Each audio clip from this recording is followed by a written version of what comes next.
I'm able to still go through this process.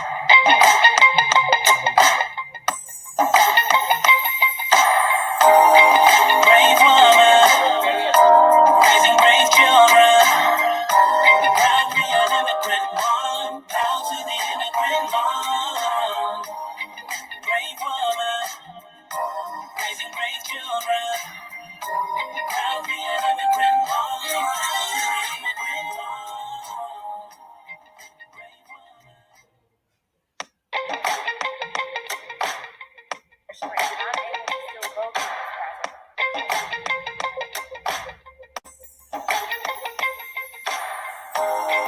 Brave woman, raising brave children. Proud to be an immigrant mom. Proud to be an immigrant mom. Brave woman, raising brave children. Proud to be an immigrant mom. Proud to be an immigrant mom. Brave woman.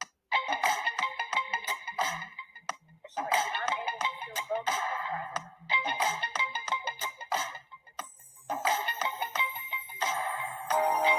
Brave woman, raising brave children.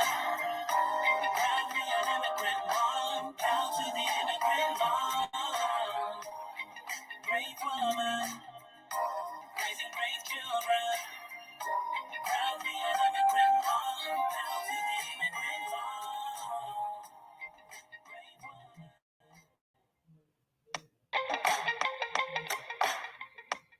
I'm able to still go through this process.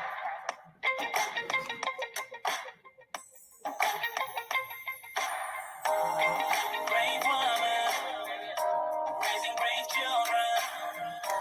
Proud to be an immigrant mom. Proud to be an immigrant mom. Brave woman, raising brave children. Proud to be an immigrant mom. Proud to be an immigrant mom. Hello, everyone. Good evening. Good morning. If you're on the other side of the globe, welcome, welcome, welcome to the Immigrant Mom Show. Guys, this is always a highlight for me every week when we can come together. Thank you for joining. You know the drill. I love to acknowledge your presence because I can see your comments. If you type a hi, I can see who has said hi. If you let me know where you're watching from, I always would love to acknowledge you and thank you for joining us on today's session. Let's go ahead and share, share, share, tag, tag, tag. Today we have such a story to unpack, and I'm praying, God, that we have enough time to go over everything that we have to go through. So, guys, welcome to the Immigrant Mom Show. If today is your first time ever joining the Immigrant Mom, this is a platform of mothers who are raising children in a country that they did not grow up in. Okay? The Immigrant Mom is an organization of mothers supporting themselves who are saying, "Hey, I know what it means to walk a mile in your shoe. I will hold your hand. I'll partner with you. We're going to make sure that our children don't miss anything for the mere fact that we were not born or raised in this country." Hi, Festus. Thank you, Nifes, the bestest in-law in town. Love you, love you, love you. Thank you for joining. Please let me know in the comments that you're here so I can acknowledge you. Sometimes it's a bit delayed. You'll put in a comment and I wouldn't see it, immediately, but for sure when I do, I would love, love, love to acknowledge and appreciate you for joining. For those who are joining for the first time, hi, Riti. Thank you. Thank you for joining. For those who are joining for the first time, my name is Ixtel Mba Achadogima. I am the founder of the Immigrant Mom. Hi, Poland. Thank you all for joining. I'm super duper excited. Today's story has everybody on the edge. Everybody is like, oh, we want to know. Like, the promo went out and it really, really brought a lot of anticipation. Hi, Auntie. My darling Auntie is online. Thank you so much for joining. Please go ahead and share, okay? Go ahead and tag and share with somebody. Go ahead and send it out. If you know a mom who is struggling with having kids. Anybody that you know that is struggling with infertility or struggling with, having kids, if you know any mom that is raising a special needs, special abilities child, if you know any family that is going through a lot of the things that I've highlighted, please go ahead and tag them, because I feel like here today is a story where we'll share and the speaker will drop a lot of nuggets and wisdom and good stuff. All right, let's just hang on for a few minutes while I go ahead and share with my own friends so that people can join us.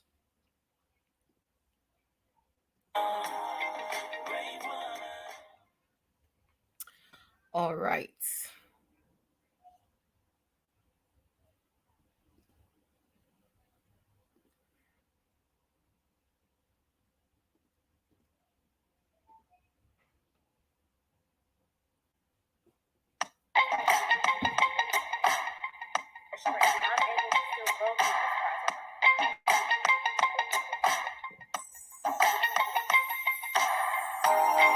Brave woman, raising brave children. Proud to be an immigrant mom. Proud to be an immigrant mom. Brave woman, raising brave children. Proud to be an immigrant mom. Proud to be an immigrant. All right. Well, welcome everybody. Welcome once again. We're going to get started for in the interest of time, just so we're able to go over all that we need to go over today. Well, our guest speaker, or the guest we have today on the Immigrant Mom Show, is a woman of so much tenacity. When we talk about tenacity and we talk about resilience, when we talk about determination, when we talk about strength, I think we can associate those adjectives with the woman that we have on the show today. Not strong because she knows it all, but strong because she's been through a couple of things that a lot of us may or may not have gone through, and still is able to make lemonade out of the lemons that life dished her. And without saying so much, I would like for us to just watch her intro video, and then we'll bring her on to the stage to tell us everything about what she encountered. Without further ado, let me give you a little snippet of who we have here today.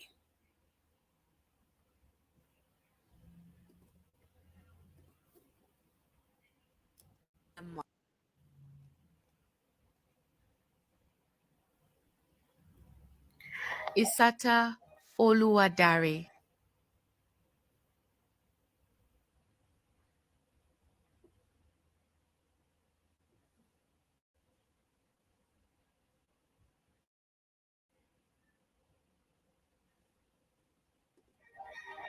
A coach, an entrepreneur, a motivational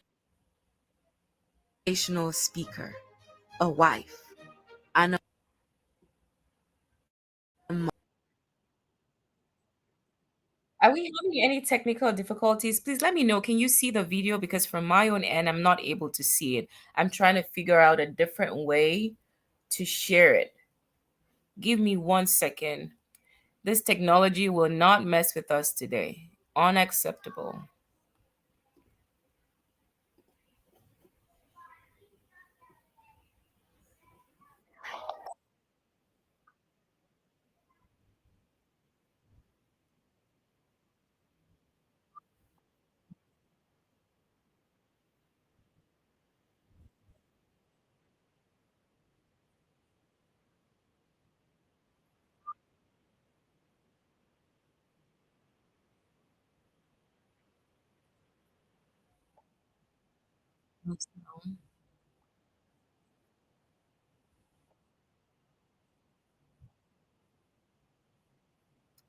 So it looks like we're having some technical difficulties. Apologies, guys. Let me know. Thumbs up. Can you hear me? Sound good? Everything good?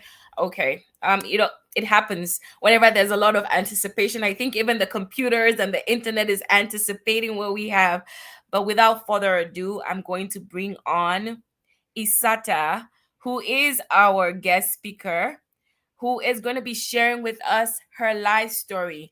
Firstly, I want to say thank you and help us pronounce your name if I'm not saying it right. I'm saying That it beautifully, right? that was perfect. So much for joining us. I want you to just feel free. Here's a platform. It's a chat with Excel. It's a chat with the immigrant mom. Yeah, It's a safe place. It's story time. We're just talking with each other. Would you wonderful. please introduce yourself? Besides what we have shared, there's a lot more to you that was not even captured in that short intro for those that saw it.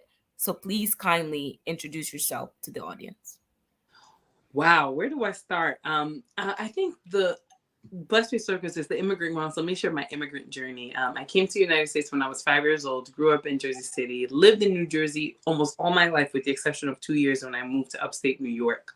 And I have to say that just being a first generation immigrant, first generation college student, that all came with its own challenge. But I like to tell people that every new step that you take in this country when you are first generation feels like the first time of a blueprint that you never had.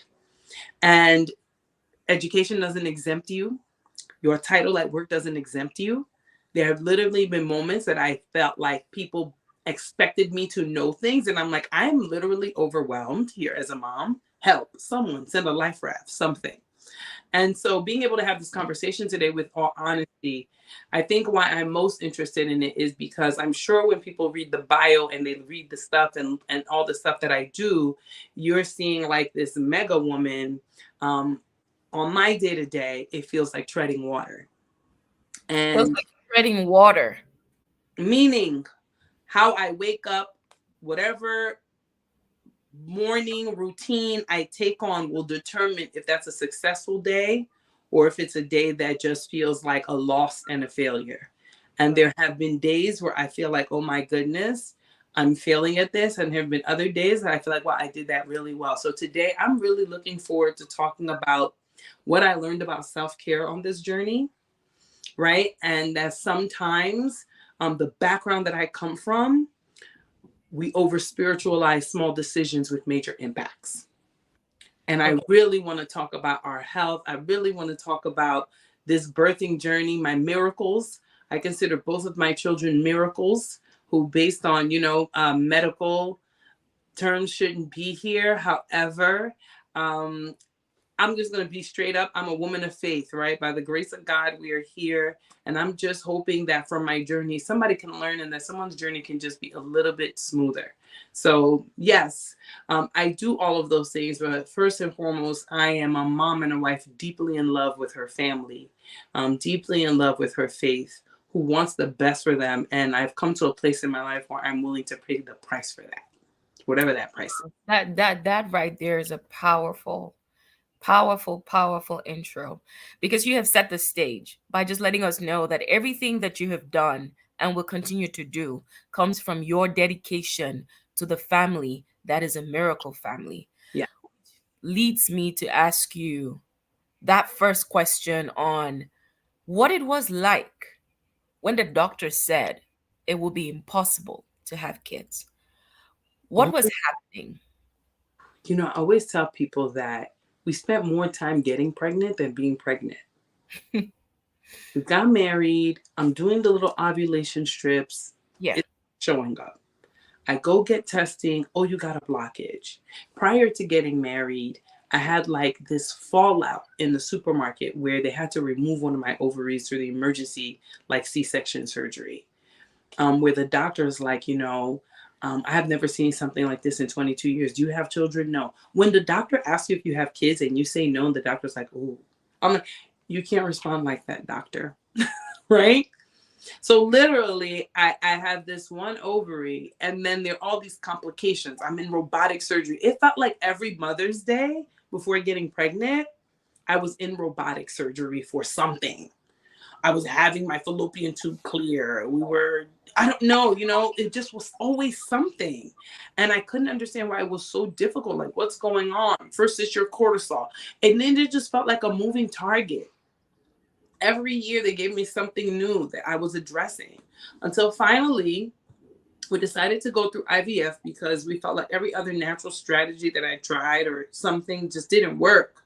And they gave me the diagnosis of unexplained infertility. Finally, after all of that, it was just unexplained. We don't understand why. And did this happen as a result of the fall, or was it underlying conditions You know added what up I to the fall? realized? Stress is real. Chronic stress is real. Right. My last pregnancy taught me that the way that you are allowing life or taking on stress can really impact your maternal health, right? And I won't say that that's the only thing, but I'll say that it was a major factor for me. That I Right. was just under so much chronic stress from having a demanding career, demanding family life, demanding church life, and not saying no and not having good boundaries, that I would exhaust myself. How can your body grow an entire human being when you're exhausted? Better yet, two. Right. During my twin pregnancy, it seemed like I was in the emergency room all the time. And I didn't realize it at the time. But when I look back now, it was really because, yeah, I probably should have been on bed rest immediately. And had I had a doctor who was advocating for me and saying, hey, the moment you feel a twinge, I need you to tell me that. Right. So I felt like my journey intersected so many things. I learned so much about life. I learned so much about the healthcare system. I learned so much about health disparities that I never wanted to learn. Right. Because I had to say, I did all the things. I read all the books. I drank all the water. I took my prenatal pills. I spoke up when I needed help. What happened here? Now, before we talk about what happened, I Yeah. want you to just share a lesson for somebody who is trying to conceive, Oh, who is in that place in their life, because you have been there and you went through every single thing that you could possibly before even going to yeah. the IVF. What Listen, was it like? Your mental health? How did you handle it? I think I made some mistakes. If there was a lesson that I took from that journey and that I brought into my second pregnancy, which was a very joyful pregnancy, it was share your pain, but more so importantly, share your joy with people who can hold space for you. People who look at you and they see it. If someone is dismissing your pain in that season, if someone is flippantly giving you a testimony and not seeing that you are in deep anguish with whatever it is that you're going through, that this thing for you is a big deal, they're not the person to share your story with. Because who we share our stories with, I believe it creates an energy around our story. It Right. creates an energy around our experience. And when you are going through something that difficult, you need positive, affirming energy. And I'm not talking about toxic positivity of like, you got this, girl. No, we don't want to hear that. There are some days that we don't want to hear that. Some days we just need a hug. Some days we just need a Right. shoulder. Some days we just need a I'm with you. Right. And And some that's days, helpful to say that because sometimes, there are people on the other side of the spectrum who have friends who are yeah, dealing with, what you dealt with and just don't know how to respond to them in that period where it's obvious that they're pain. They want to be happy for the friend that just had a baby, but they're also dealing with the fact that this infertility is staring them in the yeah, face, yeah. right? So, I sure, have you to say that for me, right? I came from a family where, and so maybe this was my cushion. I came from a family where me and my sisters were so close and my brothers were so close that every baby was our baby. So before having kids, I had kids in the sense that my nieces and nephews were probably way at my house way too much, right? I was probably with them way too much. So it wasn't like I felt a gap in having a nurturing relationship with young kids. I've always had that, right? I was always, and I was also that auntie. However, I think it makes it difficult if you're in a community where childbearing is a very big deal. I was not, in at least on my side of the family, in a place where people were putting so much pressure on me on that. So that was my safe place. But I know other people in my community who were being ostracized, stigmatized for not being able to conceive, right? And they dare not, even if they conceive now, tell people that they conceive via IVF. I'm sure somebody's gonna watch this and be like, I cannot believe Issata went on the internet to go say that she had a child via IVF. Well, someone needs to have the conversation because you may be struggling with something that there is a solution for, and you're not taking that path because people are disparaging you from taking that path, or they're putting you down as you wait in this space. So I think for me, I had the beautiful cushion of having my siblings, but I have to tell you, all of that came crashing down after Emmanuel was born and came home with extreme challenges, and all my siblings had moved out of the state. Oh, wow. And I now find myself in a community where having a child with needs at the time was considered a stigma. And that was real because that was my first time encountering that. Right. And the stigma is well and alive in a lot of communities, Yep. even in, amongst ourselves in ways that we don't know until we can challenge the bias. Yes. Let's talk about you and the twins. And please tell me your daughter's name because I would love to call her by name. Oh, her name was Sophia. Sophia and Emmanuel. Awesome. May her soul rest in peace and condolences and peace to you. I know you're thriving. Ah, thank You you. were pregnant with the twins. What happened? I started having these unexplained bleeds, right? First, they thought it was implantation bleeds. But then one day, it almost felt like a quart or a gallon of blood. And I didn't know. And the thing was that I didn't know what was triggering them. I didn't know if it was stress. To this day, I don't know why. Because my second pregnancy, I didn't have that. But I would get these very heavy bleeds. But one thing I knew was that an incident or something would happen that would cause my emotions to flare, that would cause me to feel a certain level of stress. And then before I knew it, the next day, blood. So the only thing I could decide, because even at that time, the doctor said there was nothing they could do for me. They're like, we don't know the cause, so we can't stop it. And maybe there was a medical cause, but I wasn't under the right care. Right? So the relationship with the doctors, I felt like was so impersonal. I'm like, can you see my humanity? Can you see that these are my babies? Can you see that I've waited so long to have these babies? I mean, I had a doctor tell me, well, there's nothing we can do. It's before 14 weeks. It is what it is. You cannot say that to me. Right. But people said it. The level of insensitivity that I encountered from the medical care system for me was probably the most scarring part of that pregnancy.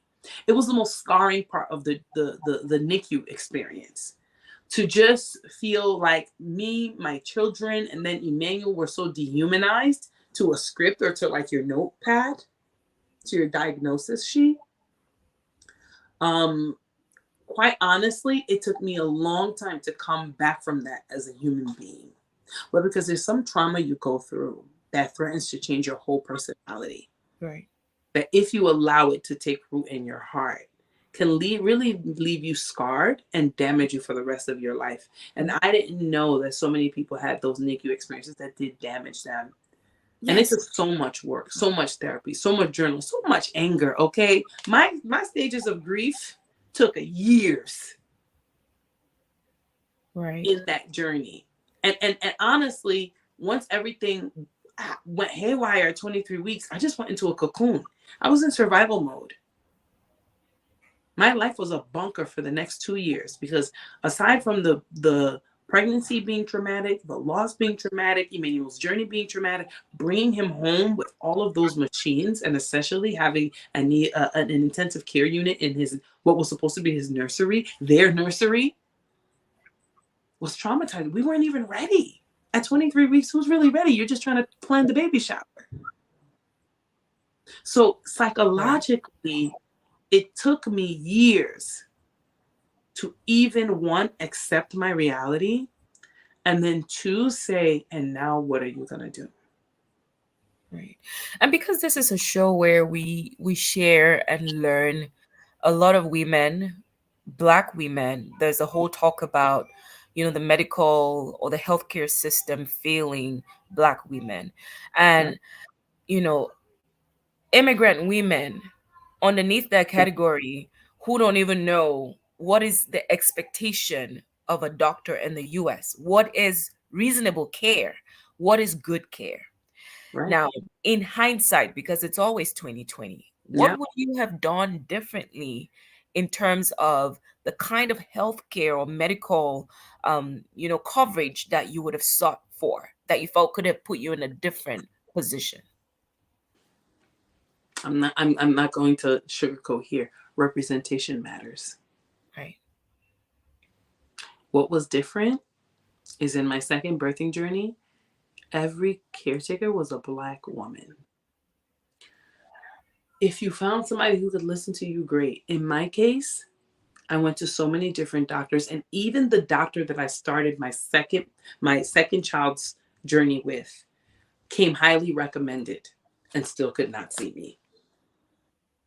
It took having this crafted team. I was driving an hour in so many different directions to get this team that heard me, that could give me a proper nutrition diet, that found underlying diagnoses. There was an underlying autoimmune diagnosis that I didn't know about. You think you're just tired. You think you're just stressed. Oh my goodness, I woke up this little bald spot right here. Those are not normal things. That should not be happening to you.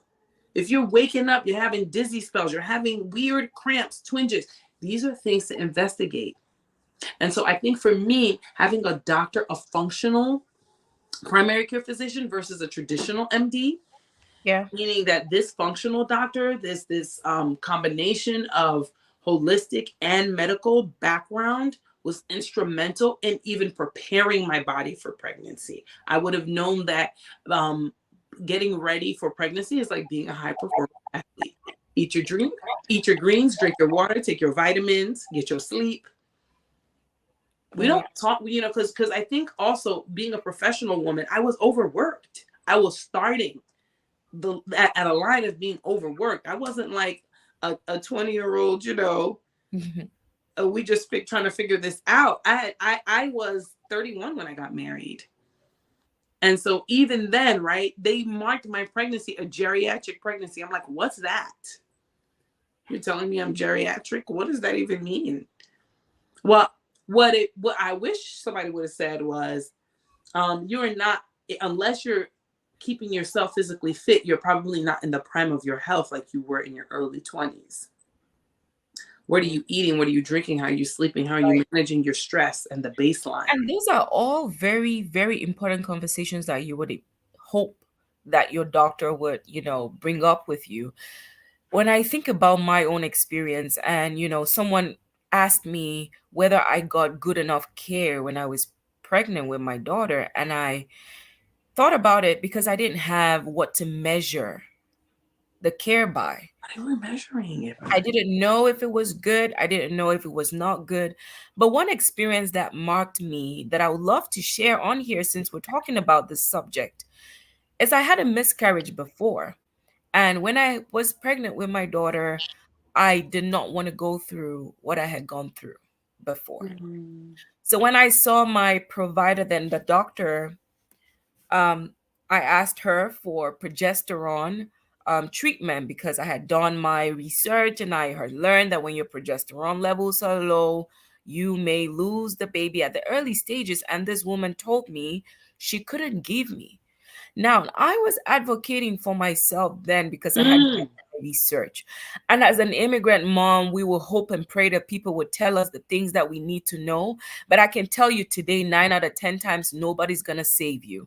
Nobody's going to tell you what you need to know.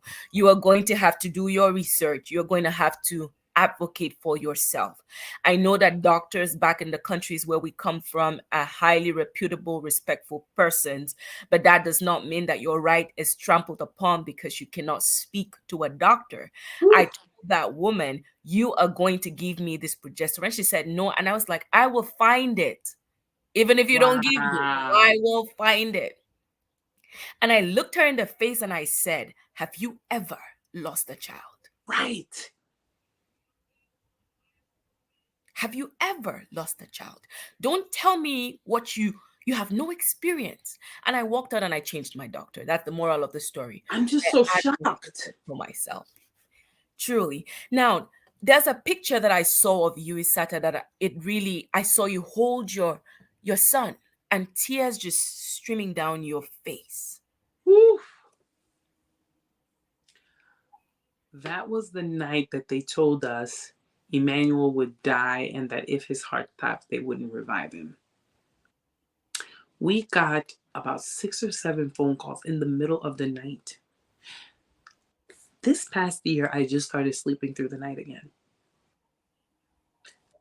because it would always be 2 o'clock, 3 a.m. You need to come to the hospital. And we are driving 30 minutes to this NICU. And at that night, they were like, hold your baby. For months, they wouldn't let us hold him, saying he was too fragile. This night, they only let us hold him because they thought he was going. And they're telling me this baby's dead. But I'm looking and I'm seeing my son's eyes look back at me. It was as if to say, Mommy, don't let these people There take we go. child. That night, that picture was the peak of our pain because we had just lost his sister who didn't have as many complications. And we are now believing God for a child that all of sciences and medicine is telling us is going to die. We became, after that night, because my husband got in an argument with the doctors, and his temperament, he don't argue with people. He's very peaceful. We became those parents in the NICU after that night. Like, oh my God, these people are educated, but they like believing in something else. They're very weird. And the day that we transported Emmanuel out of that hospital to Children's Hospital of Philadelphia was the biggest sigh of relief in my life. The amount of microaggressions we experienced in that first one. And let me tell you something. At the time, I was a dean. I had DEI training. I was a social worker. Girl, I had my facts. Everything in me was put to the test to not flip your whole NICU upside down from the treatment we got from those people. If I knew now what I knew then, I would have wrote letters. I would have had your license. But I had to let that go to have the strength for the journey of my son. And so I made the choice in that moment, at that time, that to fight for Manny, I cannot also fight you. Right. So I'm going to put you to the side right now because you are not the big issue. I need to be present for my son. But let me tell you that picture, that moment, the things that were said to us, I have like this crisp memory. I could see like the doctor's face. I can see them sitting in front of us. I can see us sitting in that room because that's just the kind of memory I have. To the point that one of the doctors told me, you have a very clear memory and it's frightening. Oh, why would you be afraid? And you would think, right? So in the beginning, we come in with our last name. The last name is Oluwadare. My husband has an accent. I'm coming in like a mom. I'm not dressing like I'm going to work. You're treating us a certain way. The day that people found out what I did for a profession, immediately the atmosphere turned to fear. Not care, not concern. Fear of this lady is going to take us out. But who's thinking about that when you're fighting for your son? It pained me to look back at that picture and that moment to know that I don't get to just be a mom. That I have to be a mom and Queen Nzinga the warrior. While I'm going through a difficult circumstance, I literally have to have armor on at the same time. Right. When It's do like we a war. when do Pretty we get to take that off? pretty much. So tell me now, Manny is home. Yep. Manny survived 11 months in the NICU, Yep.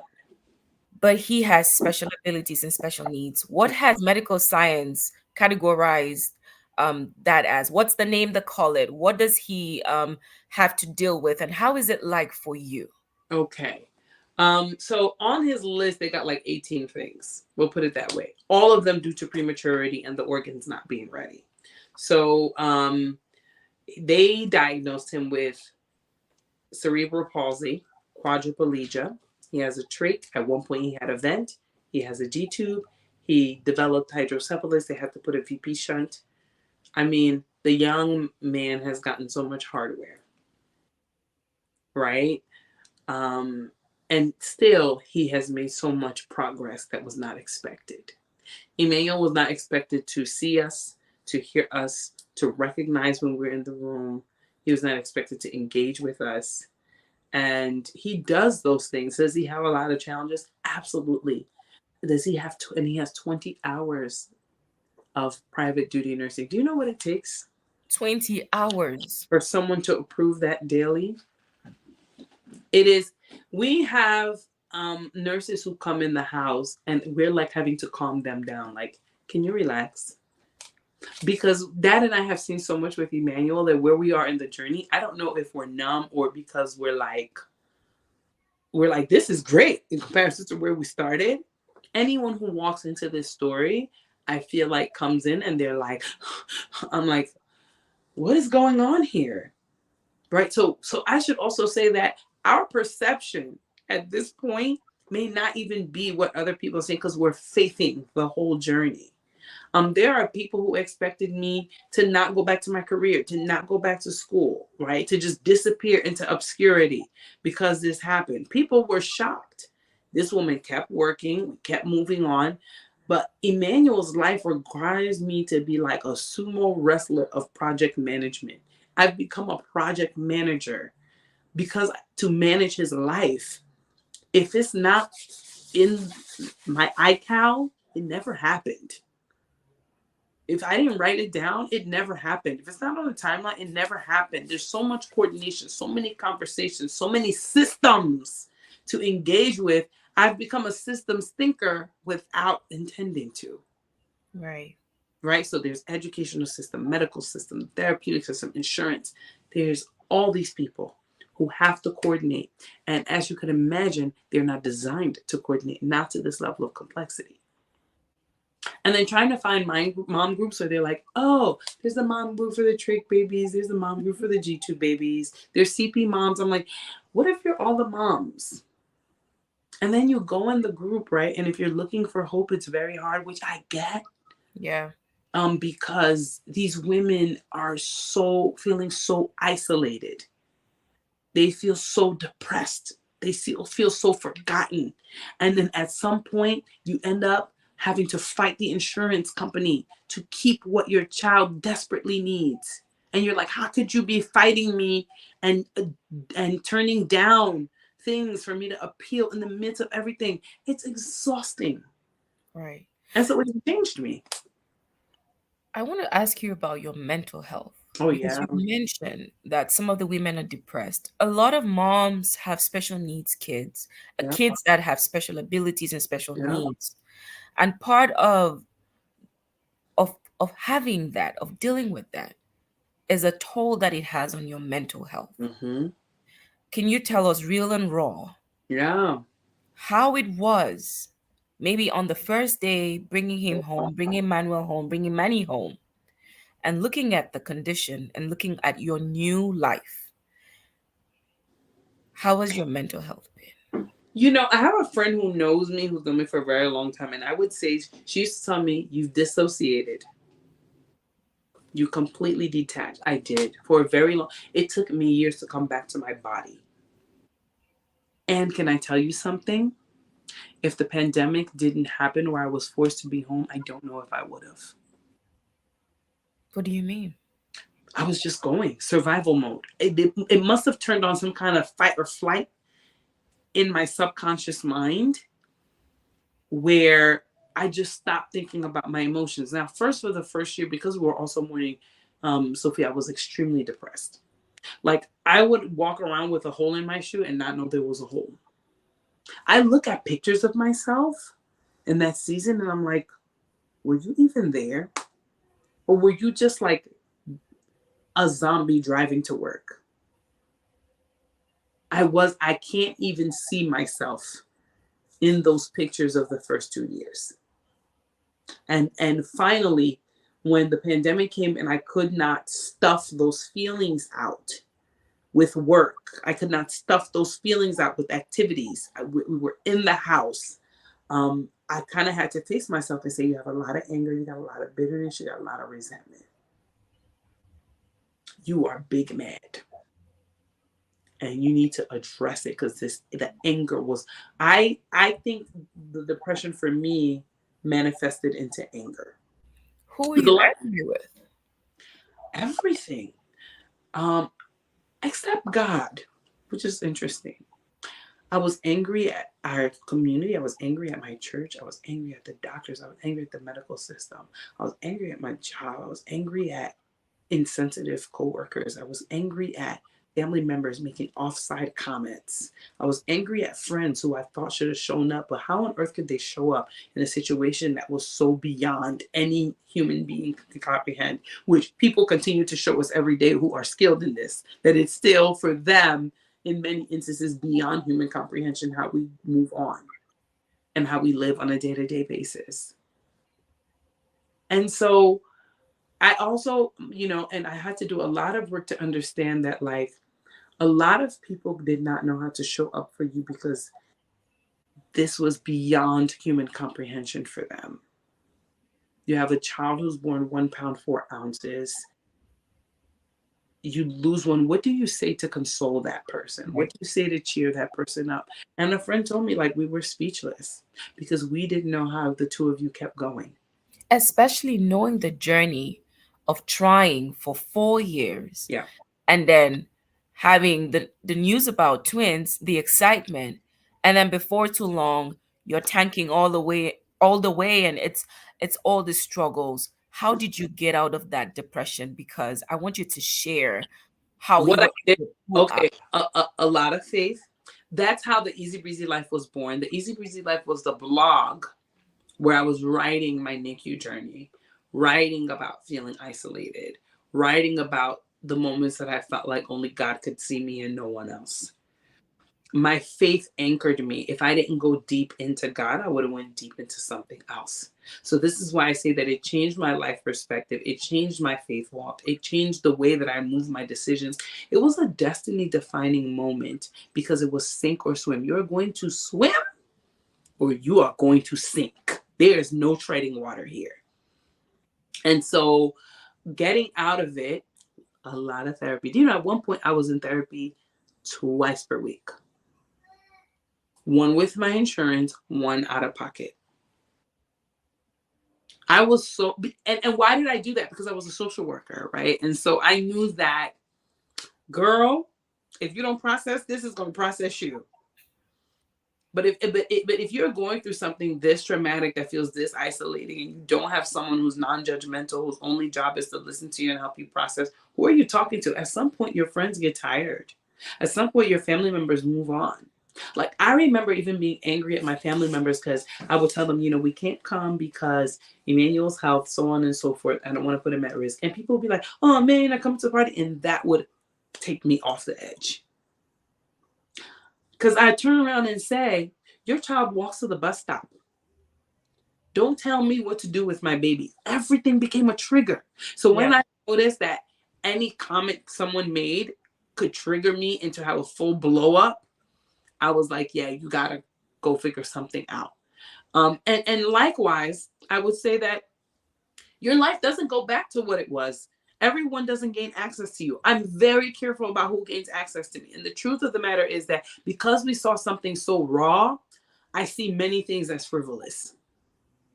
It's taken a while for me to do daily, for example, the other week I went to the Bridgerton experience. 3 years ago, I couldn't do that because it had, all enjoyment had lost meaning. It no longer had meaning to me. I'm like, yo, babies die in this world. Like, that was me. I'm like, do you know that babies die in this world? That, like, babies come and they die and that, like, they go through these horrible things and sometimes it doesn't look like happily ever after. It was like somebody ripped off the rose-colored glasses and I couldn't even find tints to take away the rawness of what I had seen. And so what really happened was, I think somebody must have been praying for me. People must have been. To have pulled you out of that, anger and that depression and everything that you were facing. And I started inching myself back to my family little by little. And I have to say that for me, what keeps me going is that the way that my siblings love on my son, the way that his cousins love on him. The first time we finally felt like he was healthy enough to be around them, his response to them. I've literally conditioned my life to make sure that on a monthly basis, I get some kind of contact with my siblings because they are fuel. Those cousins, those relationships, my family, and it may be because we grew up with a brother who was diagnosed with autism, and so we already had this. We already created a subculture for ourselves with every child feels loved. So they really have become a major part of my mental health.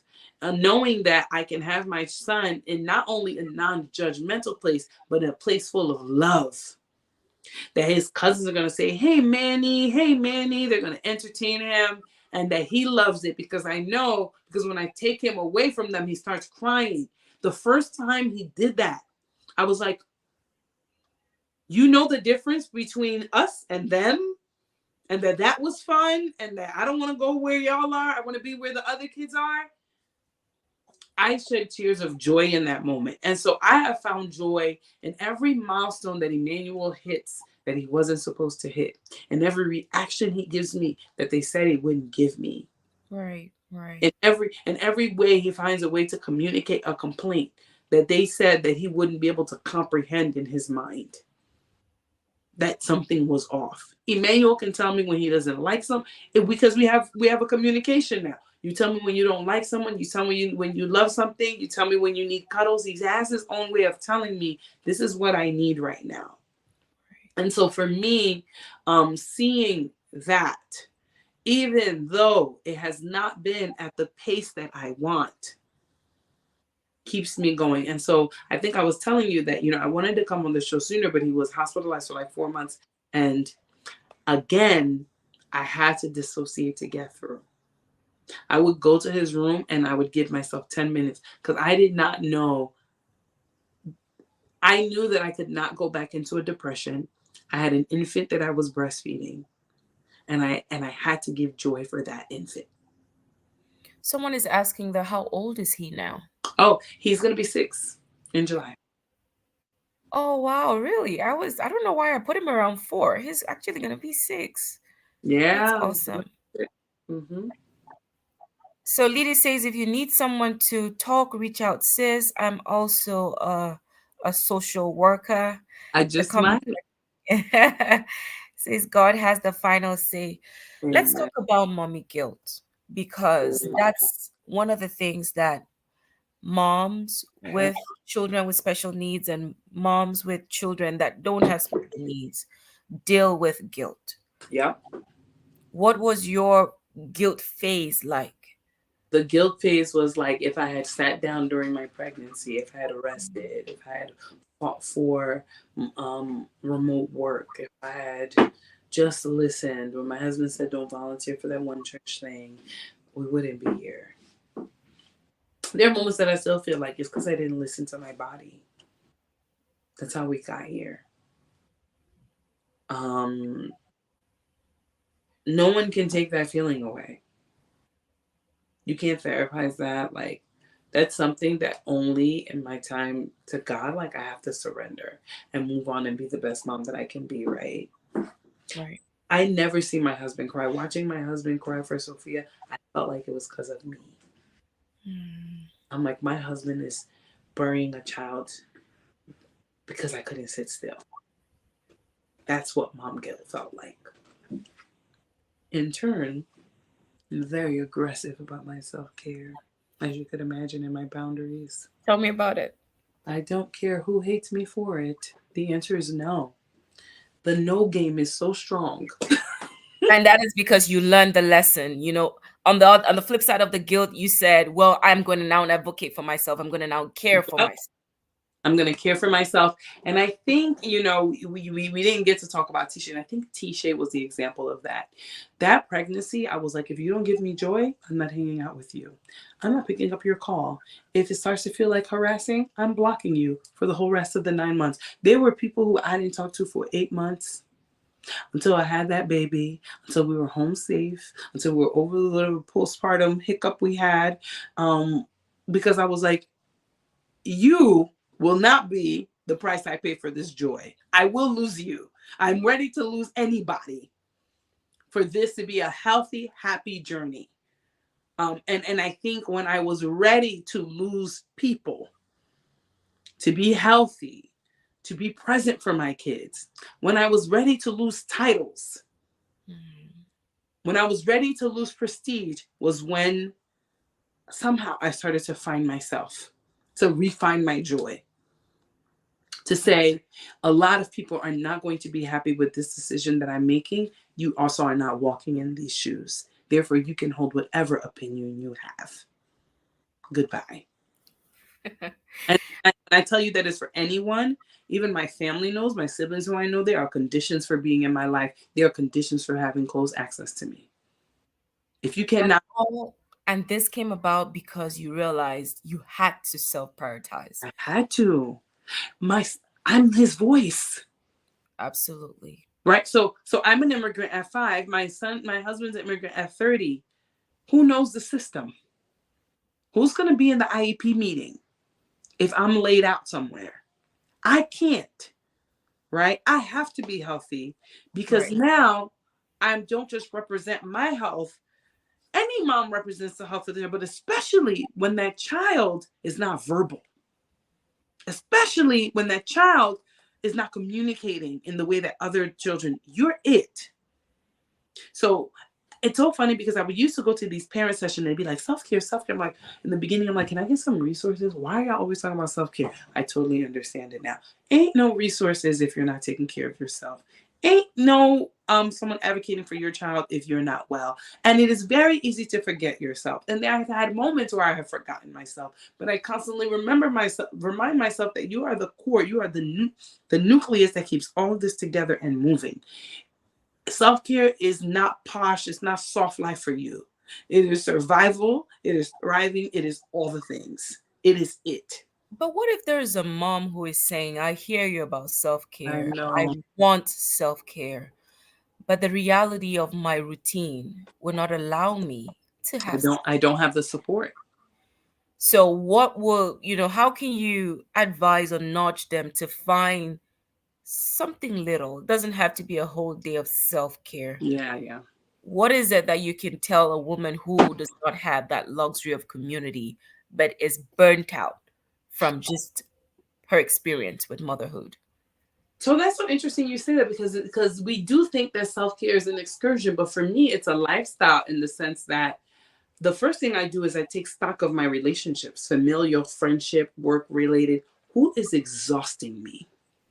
Who takes more than they pour?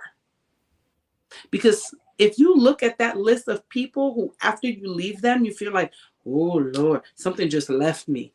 That's not it, right? Because anyone around you who is seeing you go through this should be wanting to support you. If they're not supporting you and you're alone or you're a single mom, why are they in your life? Why are you making room for them? You are dealing with a situation that for many other people they would buckle under or would be straight impossible for them. You don't have room to make room for people who don't see that when you are showing up for them, you are making a huge sacrifice, that you move to heaven and earth to give what you're giving. So the first step of the burnout, because what I find is that a lot of times it's not even the child, it's the people Right. around. I can be with Emmanuel all day and I'm fine. It's the tension. It's the social worker that's not social working. It's the nurse that don't want to nurse. Why are you tolerating these people? Where are Why? you making room for headache that is optional when you already have something on your plate that most people do not, that you didn't get to choose at all? Anything that is not necessary for the food, shelter, clothing, and the basic needs is subject to change. Right. I want to talk about the miracle of Tisha. I Yeah. want you to share that joy of what the doctor said was not Yeah. possible, how you found out in the midst of everything that you were expecting. Tell us the story. How did I even find out? So, in the middle of the pandemic, my doctor told me to make some adjustments. Dysfunctional doctor, and by the grace of God, we got pregnant, but I still had those bleeds and had a miscarriage. in 2020, was it when the 2020, and then in October of 2021, my husband and I went on a vacation. We came back. 1 month, 2 months passed. I'm like, oh, and then all of a sudden one day I was just like, I haven't seen my period in a while. By then I had been doing what the doctor told me to do, not even just for like the child, but just for like my health. I was like, eat your greens, eat your salmon, cut the starch, lay off the bread and sugars, and sleep, drink your water. Ignore that call from that toxic friend. So when I found out I was pregnant, I was like, is this real? The day we went to the doctor and I saw a child moving and heard a heartbeat, the way that I broke down on that table, I don't even, it was like it was me and God alone in that room. Because you've heard of things like chemical pregnancies and stuff like that. So you don't know when the child is so small, you don't know if you're going to have a heartbeat. When I heard that heartbeat, the cry that I cried in that room, I'm sure that doctor was like, I have no idea why this woman is sobbing. I said, you have no idea what we have gone through, how we have given up on this for me to have a spontaneous pregnancy. And when I tell you that Tisha is it's like God said, you need joy. I've packaged it in a person for you. There you go. I'm gonna tell you that this boy is joyful. He is joy personified. You cannot. I have not brought him around anyone who was having a hard day and they didn't leave smiling. And I am just I feel so lucky, so privileged, so blessed because I know so many women who went through our journey and didn't experience this joy. Right. It doesn't make me love. And I was really scared to have a child because I'm like, how am I going to find room? There was a lot of guilt even being pregnant with Tisha.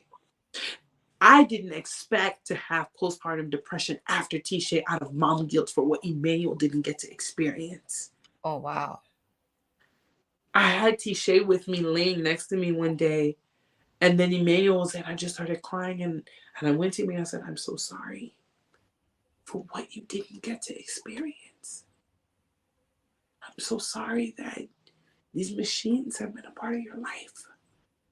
I'm so sorry for all the doctors, all the nurses, all these humans, all these things that I can't keep from you because you need them. I didn't expect to have postpartum depression, not for Tisha, but because of the unresolved issues from Right. Emmanuel. It brought everything up, but it also was necessary for the healing. Right. I needed to Right. offload that. And would I have offloaded it? I hear so many people say that, like, oh, my child is special. It's like, she's just bitter. She's just bitter. You have no idea what you're talking about, especially when it's your first child. There's so many people who have a first child with needs and never give birth again because of the fear. The Right. way that I had to fight fear the entire pregnancy journey. Down to Tisha coming out with his big chunky self. And there are still moments that I look at him and I'm dreaming, and I think I'm dreaming. But one thing that Tisha's journey has taught and solidified for me, that God is very real. Right. There is a great physician above and beyond. Right. And it gave me the boost that I needed to continue to believe for Emmanuel's total breakthrough. If you can do one medically impossible thing, you can do another medically impossible. Absolutely. Absolutely. Girl, I told you this is a show where the I tears know. flow. Didn't I tell you I wasn't gonna cry? Here we go. This is a show where we have it raw and real, but I really want to, applaud your strength, your tenacity, your determination, because through your experience, a lot of other women draw strength. to see how you're able to handle and deal with, a lot that's on your plate. Before you go, I want to ask this really pertinent question about your marriage. Oh yeah, yeah, that's a big deal. How were you able, you and your husband, to keep your marriage afloat in the midst of the challenges that you were facing? Well, number one, I'm grateful for a husband who didn't think he was above therapy. And number two, I literally got to a place where I built a cocoon. If you look like your energy was going to threaten this, you got to go. I gave up many friends because this, so many people go through what we go through, and then after the testimony, they don't make it because they're exhausted. Right. And hey, guess what? We still sleepy. We're very sleepy. Okay, we're very tired sometimes. Um, I think that it is a constant reminder that I have to give myself. Number one, if you don't have self compassion, you're not going to have compassion for the other person. So, all that type A stuff, I had to like still learning to put to the side and still to remind myself, sis, this is not like your career. Right. So, I had to learn self compassion. And then to remember so many moments, I have to stop and remind myself that just because he did not express his discouragement, his disappointment, his anger verbally, because culturally it's not welcomed, it's not encouraged like you do, does not mean he's not wearing it. Right. To have even a partner who's willing to be there and present, one, so many people are not. And then two, to know that they're never going to show up like you. I don't let nobody come and try to tell me that, oh, daddy can't really, daddy's not. Somebody tried it the other day. I was like, I will take you, I will take you right out. If it's you or him, it's you. Okay? I'm like, don't even try it. Because the way this man has shown up for me, shown up for his son, stuck by me in all of those situations, stuck by me with the postpartum symptoms, there is nobody else. So when you start to threaten this unit, I'm just gonna go like this. No, like I don't joke about it. I don't negotiate about it. People know how I am about my husband. And sometimes I have to remind myself, like, you're not his defender. Jesus was defending him before you came into the picture. Like, you're not the Lord. Right? Like I have to have these pep talks because um the way that I think I have also been blessed with someone who is just beyond human comprehension, his show up for me, his show up for Emmanuel. The way he loves Manny. There are times that I want to like take Manny out somewhere. He's like, no. I'm like, okay, you and Emmanuel, I don't try to trump his decision making because he's deeply invested. He's been there every step of the journey. And in many instances, he is the better decision maker because he's not so emotionally wound up when it comes to Manny. So Hmm. I've learned that even in some of those circumstances, I got to step back. But it's been a really long time since we've done a trip overnight away, just the two of us. It's hard. Right. I'm gonna lie. Right. I told you that 60 minutes is going to be too I small to go over everything. We haven't talked about the book you wrote. We right, haven't right, talked right. about your coaching program. We haven't talked about the amazing things that you are doing. But maybe in a nutshell, before you go, Yeah. share with us the other aspects like your coaching program, the other things you do, because I feel like you have something that immigrant mom or an immigrant mom can benefit. Well, I think what I have learned is to understand that we don't get to decide what happens to us, but we do get to decide what we do and how we use it. So for me, my biggest thing is pain to purpose, right? So what did I do from that? The coaching program singular that I do is saying you have what looks like an impossible life situation or tough circumstance, but I'm telling you that even in that are nuggets and keys to move forward. But you have to be willing to give up what is not helping you. And so often we're stuck in these people pleasing traps, in these what will people say traps, that we don't make the decisions that are good for us to strategize for our life. And I tell people that, like, if I can have a life, it means that there is an easy breezy life for you. It just involves some tough decisions, but you don't have to suffer. And especially because when I'm working with people and we live in the United States, you don't have to suffer here, right? So if there is suffering involved, what have we chosen to keep? What have we chosen to hold? What have we chosen to harbor that is not helping us? And how can I help you shed that? Number one. And then the next thing is just, through the platform, I just share my personal stories because I really had to learn to exercise boundaries with myself and others. They are the crux of what keeps me going on a day to day, and really being about no drama, right? And then finally, hope, right? The book Mighty Manny was because when we were in the NICU, I could not find one positive example on the internet about a black little boy who made it out the NICU. I'm like, my son can't be the only one in America. Oh, well, who had time? When you are mourning, trying to advocate, and also fighting the system, you don't have time to write a book. So that book, actually, I wanted to write a book about, like, yeah, this is how women power up, and something was like, don't do that. Right? Something was like, why don't you tell the pain story? Mm. So I help people tell their pain stories in the hopes that, one, in telling that story, you heal from the story, but that Right. also somebody else watches you heal and they get their healing in the process. I'm very intentional about who I work with, women who are purpose driven, women who are centered on social impact. I'm not here to help you be the next luxury influencer. I love that for them. I love that for whoever's doing it. Um, we are here to heal women, broken Awesome. women, women who need support, and women who need a place to tell these stories that they've been holding and had in turn been holding them. Right. See, everybody's saying that you need to come back. Right.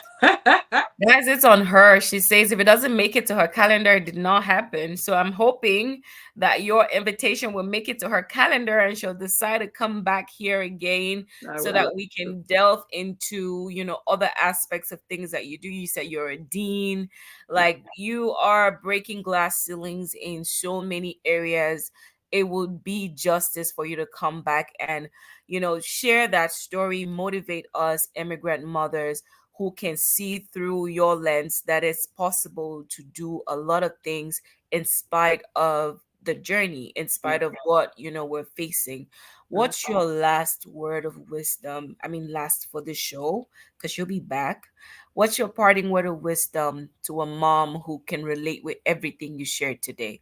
We talked on infertility, we talked on fighting the system and advocating for yourself, and having to deal with your mental health and having a child with special needs. There might be a mom who falls into one of these categories and is just really in a low place. Wait. What can you share? It has to become whatever you are believing in. For me, it has to be God first, then me second. If it doesn't feel good to your soul, when you go through something hard, you develop this sixth sense. Do not question that sixth sense. That sixth sense is the gift. It is the hidden treasure of the darkness you walk through. Don't let anybody gaslight you from what you feel in your gut. It's gotta be you first. It's gotta be your mental health first. It's gotta be your physical health first. Everything else flows from that. So if you are suffering in one toxic job because you're like, I need these health benefits, find another job with benefits. If you are suffering in one relationship because you're like, oh, but we are family, sis, hang out with another relative. I don't care who they are.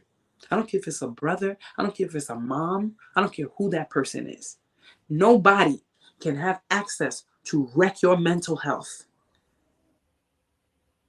especially when you have such a delicate situation in your hand. You have to put the people pleasing down. It's got to be you first. Wow. This has been so powerful, guys. I know you have a lot of love to share with Isata today. You know how we do. Put in the comments how much this session has blessed you so she can read your thank yous. They're starting to come in. Francine says, thanks for sharing your story. You are a very brave and strong woman. May the Lord continue to bless you and your family. Another person says, this show was for me Oh, today. Thanks so much. I think the comments are coming in. Someone says, please, will love to connect. absolutely. All the love, all the appreciation. Thank you so much, Isata. We really, really like loved your story and loved having you here. And I will reach out again because we need to have you for part two. Of course. Of course, I would love to. And my darling husband, that's my husband there, says, thanks for sharing your story. Oh, thank you so much, Sarah. Thank you for the platform. Awesome. It's coming in. I'll just try as much because we're above time. Thanks for being so vulnerable Oh, and telling us your story. Festus says, your story is very touching. Hope to have you back on the show. I would love to.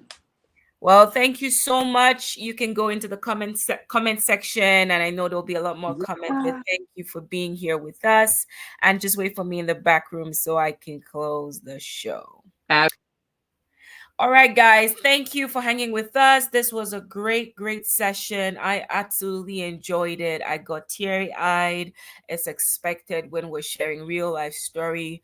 We're not here to, make up or act like it's different from the reality. This is real life. This is where we are. This is the immigrant mom journey. So if you have a story, please reach out because your story is another person's light to where they need to be. It's another person's direction. Don't hold back your story. This is a great platform to share. Well, until next Thursday, where we have another immigrant mom talking about how she lost her identity until she traveled to her home country, Eritrea, where she was able to reconnect and find herself and find her purpose. So join us next Thursday, same time, for a wonderful time with the immigrant mom. Well, guys, stay blessed and God bless you.